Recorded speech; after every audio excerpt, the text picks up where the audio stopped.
오늘 우리에게 주신 하나님의 말씀은 데살로니가전서 4장 13절에서 18절까지의 말씀입니다.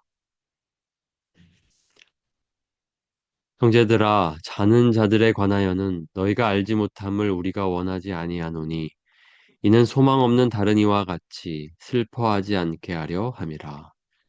우리가 예수께서 죽으셨다가 다시 살아나심을 믿을진대 이와 같이 예수 안에서 자는 자들도 하나님이 그와 함께 데리고 오시리라.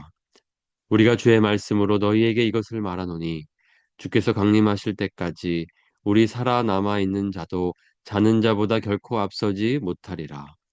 주께서 호령과 천사장의 소리와 하나님의 나팔 소리로 친히 하늘로부터 강림하시리니 그리스도 안에서 죽은 자들이 먼저 일어나고 그 후에 우리 살아남은 자들도 그들과 함께 구름 속으로 끌어올려 공중에서 주를 영접하게 하시리니 그리하여 우리가 항상 주와 함께 있으리라. 그러므로 이러한 말로 서로 위로하라.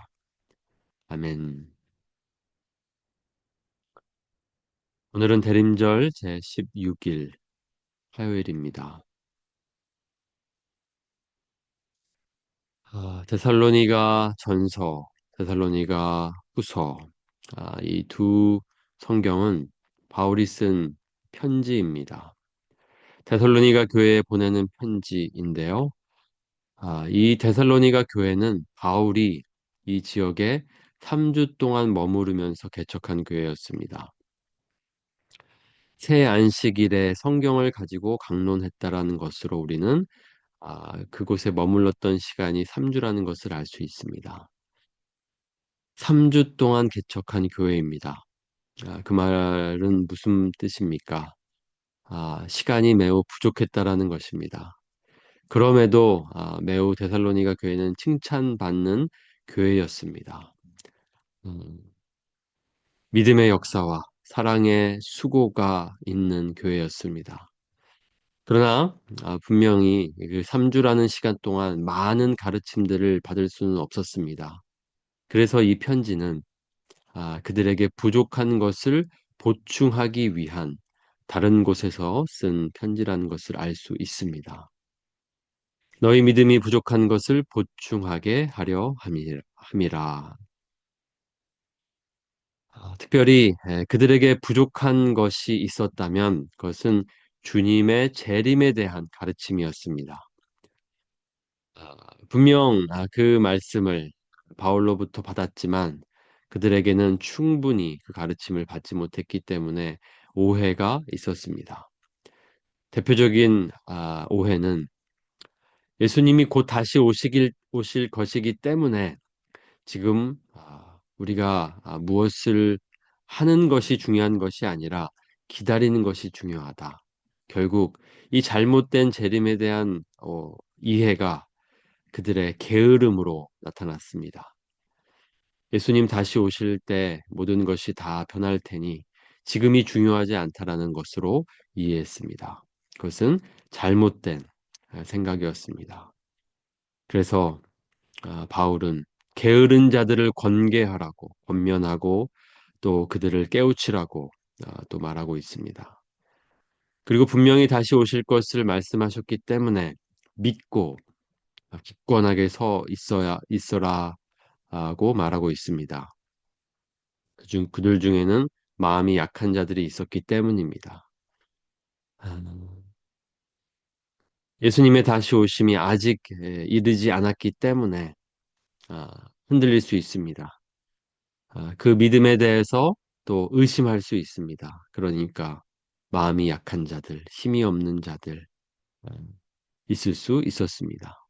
그렇게 재림에 대한 믿음을 다시 한번 강조하면서 그들을 가르치고 있습니다.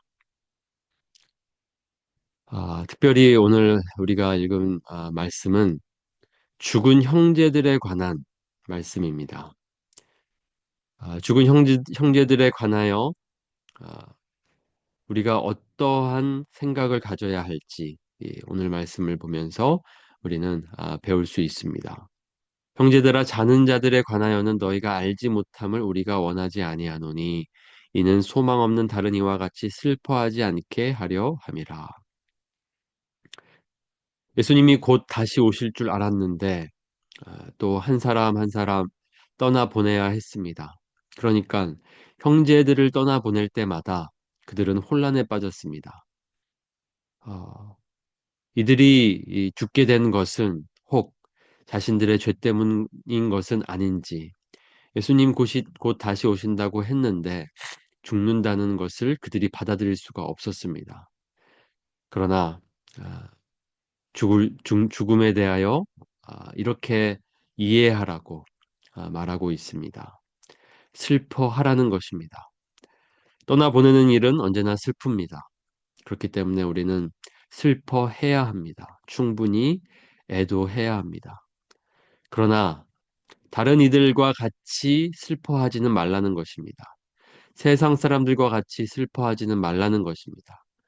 어떻게 슬퍼하라는 것입니까? 소망을 가지고 슬퍼하라는 것입니다. 지금은 볼 수 없는 것을 우리가 슬퍼하되 그렇다고 소망을 잃지는 말라는 것입니다. 우리가 그들을 바라보면서 그들을 떠나 보내면서 가져야 할 소망은 무엇입니까? 다시 그들을 만나게 될 것입니다.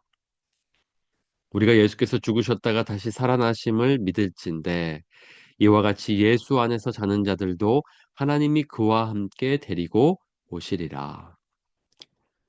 예수님이 다시 오실 때에 그들도 함께 데리고 오신다고 약속하십니다. 그렇습니다. 그들을 우리가 떠나 보내지만 그것은 영원한 이별은 아닙니다. 다시 예수님이 다시 오실 때 우리는 그들을 만나게 될 것입니다. 그것이 바로 우리의 소망입니다. 죽음은 우리를 영원히 갈라놓지 않습니다. 잠시 갈라놓을 뿐입니다. 그렇기 때문에 이 소망을 가지고 슬퍼하라고 말하고 있습니다. 예수님 안에 사는 자는 반드시 다시 살아날 것입니다. 예수님께서 먼저 우리의 첫 열매가 되어 주셨습니다. 보여 주셨습니다.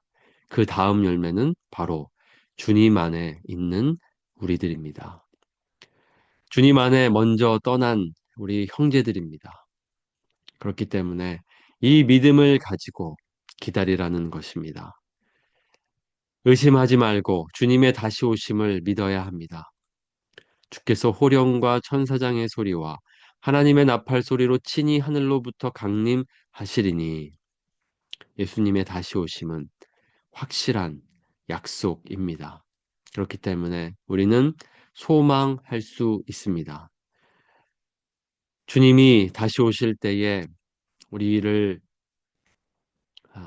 우리와 우리가 먼저 떠나 보낸 자들도 만날 것이고 또 주님의 다시 오심을 우리가 보기 전에 죽을지라도 우리는 다시 일어날 것입니다.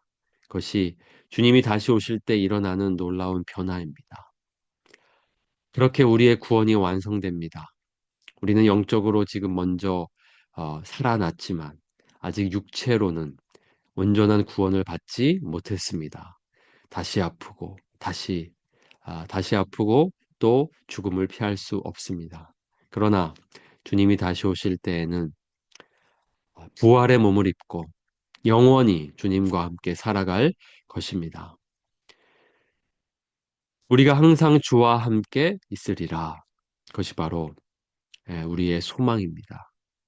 소망을 가집시다. 그리고 우리보다 먼저 떠난 자들, 주님 품 안에 있는 자들을 바라보면서 우리 소망합시다.